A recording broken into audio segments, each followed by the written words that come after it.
Olá!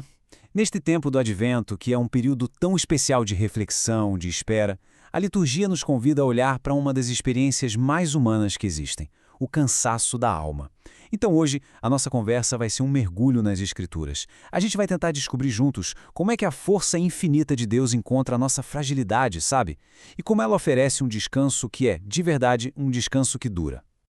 Quem nunca se sentiu assim, não é mesmo? Com o peso do mundo nas costas. E não é só aquele cansaço físico de um dia de trabalho, não. É algo bem mais fundo, quase um cansaço de existir. É o peso das nossas responsabilidades, das dores, das nossas lutas internas, uma exaustão que parece que vem lá do fundo da alma mesmo.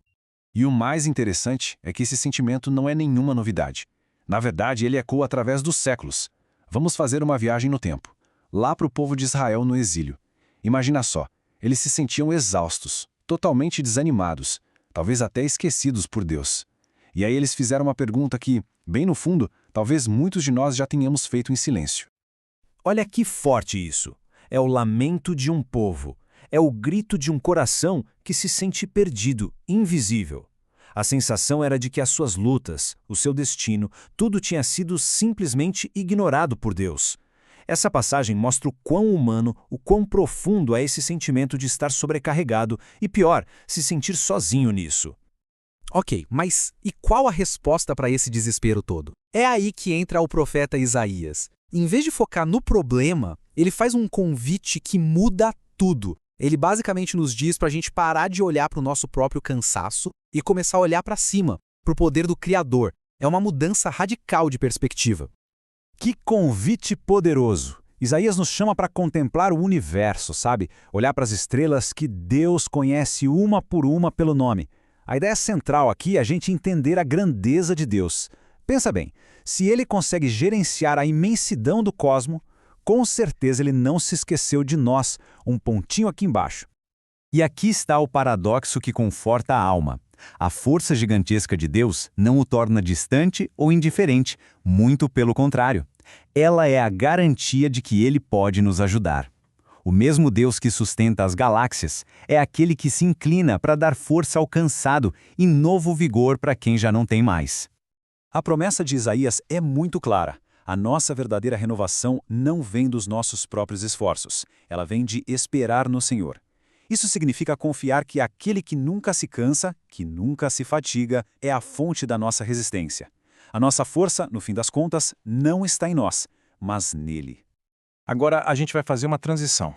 Vamos sair dessa escala cósmica, grandiosa, e vir para uma escala bem mais íntima, a da nossa alma.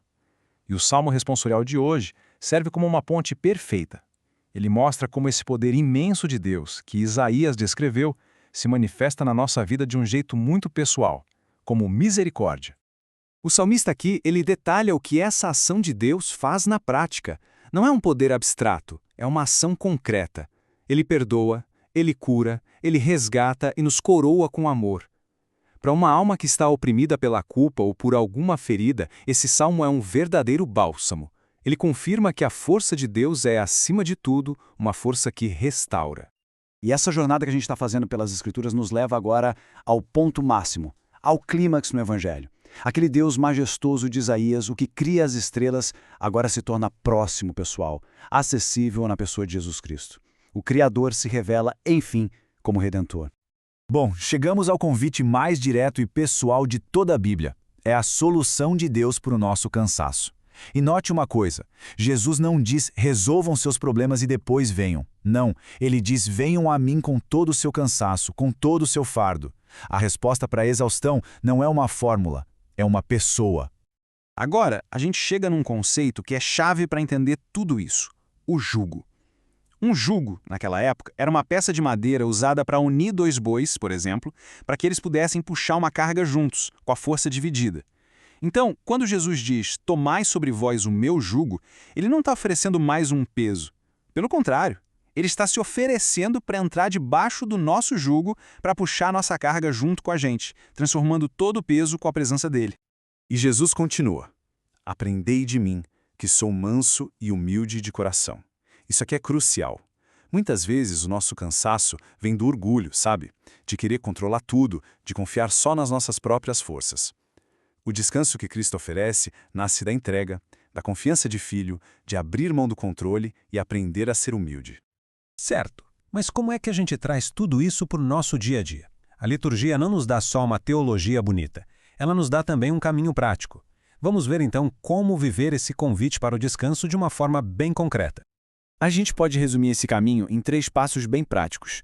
Primeiro, olhar para as estrelas e reconhecer que não somos nós que carregamos o mundo nas costas. Segundo, ir até Cristo em oração e conscientemente trocar o nosso fardo de ansiedade pelo jugo leve do amor dele. E terceiro, praticar a mansidão no dia a dia, que é o que de fato preserva a nossa paz interior.